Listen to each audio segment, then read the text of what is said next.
What's good? These are Uko Wakora fresh. None uno munsi ngiye kwereka uko wa creating color grading muri Adobe Premiere Pro.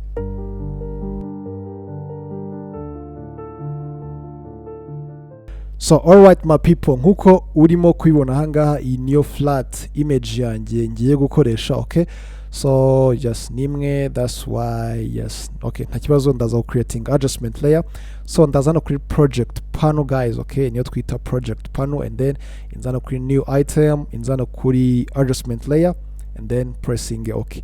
Ubwo ndaza kwiterura inze kwishyira hano hejuru y'iyi clip yanjye gutya muri ubu buryo, okay?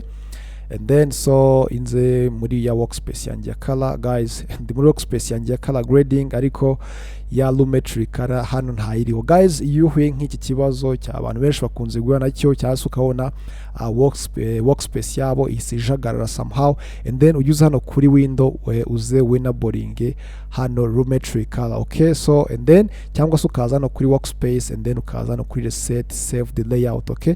Lumetri color ihitiza guys, okay? And then icyo ngiye gukora rero ngiye kwadingaho color grading yanjye, but before mbere yuko nyishyiraho guys ndabanza myikure muri flat, okay? Gutyo guys iri muri flat, okay? Iri muri flat cyase iri muri S-log uko wabyita kose nta kibazo, and then ndeta nzano kuri basic correction ndaza kwifungura, cyase ushobora gukoresha ni creative nabyo nta kibazo, yo wakoresha yose it's okay. Ndaza hano kuri none inze ku browsing aho S-log yanjye nayibitse, okay? Iri hano muri pictures, okay? Ni ngiyi ndaza kuyimportingamo. Noneho urabona yuko image yanjye uburyo iyisisa, noneho image zose cyase color zose zirimo kugaragara neza nta kibazo, okay?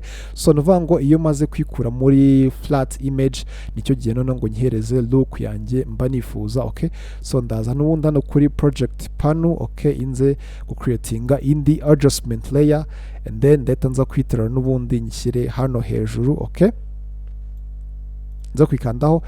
So and then ubwo ndahita nza hano muri basic correction, so mbanze kudealinga n'iki, yes, and increasing a contrast guys muri ubu buryo, okay? And then about shadow highlight ndabona bimeze fresh nta kibazo. So icyo ndaza gukora ubwo ndahita nza hano kuri HCLR secondary guys, hano kuri HCL secondary ndaza gukanda hano mu mutuku, okay? So ndashaka gukora ino background, ntago nshaka ino background iza kuba ari umweru gutya, okay? Ndashaka kuyihereza ibara runaka, that's why ndaza kubanza na selecting a skin tone, okay? So gutya ntagira aba selected fresh, so ndaza kubanza na dealinga n'iyi mirongo, okay? Naho urabona yuko guys ari skin tone none nsigaranye cyase na n'izindi props zifite color iri related na skin tone, okay?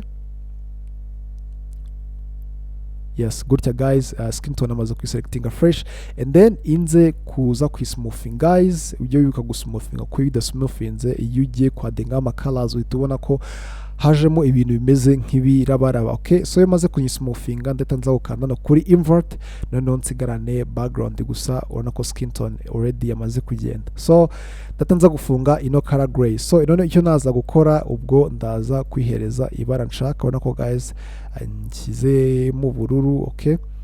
Angaha ushaka kwadingamo yes ibara ushaka guys, nkuko urimo kwibona hano ko bitangiye kuza neza cyane, cyangwa se hano muri correction ndaza gucuzingamo bino biziga bitatu, shadow, mid-tone, highlight, okay? So ahangaha n'ubundi ndaza guhitamo ino yes ino bara, okay? Nkuko urimo kwibona already ryahindutse, cyase unabishatse wayihereza n'icyatsi, okay? But ngewe ndashaka kuyihereza ubururu, inze kurishyiramo hano. Ahangaha ni sawa, even the shadow yes nze gushyira hano, okay? But ntago ndayigira nyinshi, okay? So mid-tone yo ahangaha iri nta kibazo, and then ahangaha ushaka uza kongera saturation y'ibara ryawe, urimo kubona ko yes ndimo kugenda ndyongera, okay? Ndayirekera ahangaha, urabona yuko guys ahangaha birasa neza cyane. And then so icyo ugomba gukora, ndaza kugaruka hano kuri HCL secondary nze kwifunga, so ngiye creatinga indi adjustment layer, okay? So ndaza hano kuri new item adjustment layer, press okay, and then nayo nze kwishyira hano hejuru, okay? guys ku bakoresha DaVinci user gutya mba ndi creatinga more adjustment layer, it's like ni nko gukora ama nodes okay ugenda ukoreraho color grading. So kuri adjustment layer yo hejuru, so kuba reka nze kwikoraho aga skin tone, wenda ino skin tone yanjye nze kwihereza urumuri gakeya okay, n'ubundi ndaza gutikinga mu mutuku, nze kwena boringa he hano still n'ubundi skin tone directly irahita iba selected, ariko noneho inze gusmoothinga first okay. Iyo maze gusmoothinga it's okay, noneho ndahita nza hano kuri iyi collection, kuri iyi wheel nini, noneho nzamure gutya ndaba nyihaye urumuri guys. Yes, nkuko urimo kwibona, yeah, this is before, this is after. Then kuri color guys, ino skin tone irasa neza nta kibazo, nta bintu byinshi ndaza kwadingaho. And then so ndahita nza hehe hano kuri color wheels, and hano kuri shadow ndashaka kwadingaho akabara, yes, like ndayimanura, and then nze kwadingaho like nka black, sorry, yes, black ivanze na green, a small, yes, small green.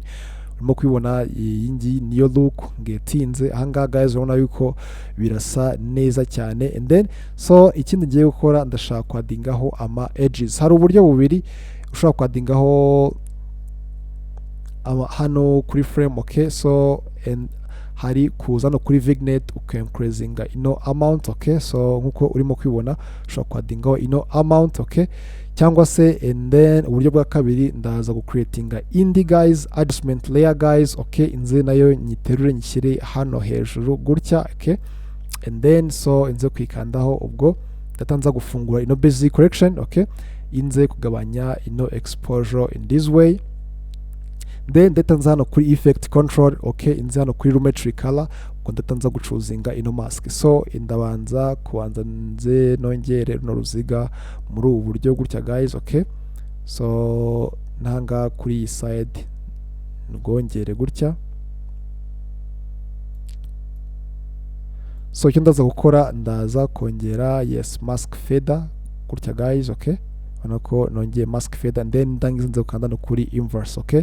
Inverse ubwo ninza kwikanda, urabona ko guys gutya na fader inze fresh, and then na exposure y'ushaka urayigabanya. So uku nguku niko uhitugetinga yes ino black iri hano mu mpande. So nkuko urimo kwibona rero, ubona ko image yanjye guys irasa fresh neza cyane guys. Impamvu byakunze, yes, bisaba ngo hano kuri subject uze kuyilightingaho light ya warm, ariko ize kuba iri separated na background okay. Iyo warm light itaba yakoze kuri background yawe, niyo mpamvu guys uri kubona ko bifite look nziza. So and then so iyi ngiyi niyo final result guys yanjye ngetinze okay.